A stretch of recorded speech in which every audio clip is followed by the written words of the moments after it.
At that time, I had 10 years clean.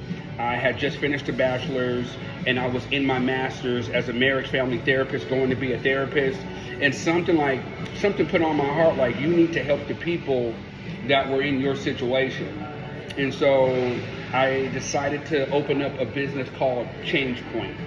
And Change Point essentially was transitional living. Some people call it halfway houses. Some people, just essentially it was a halfway house, right?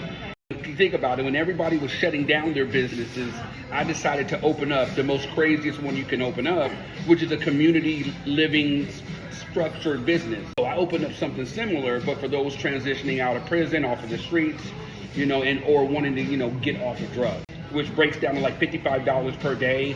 Per month, it was like $34,000 per month because I had 22 beds or like something right around there.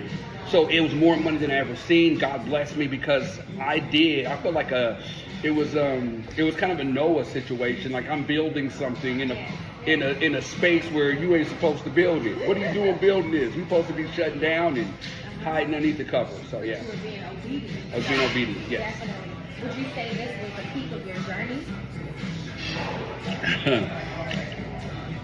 I think it was the transition in the journey, right?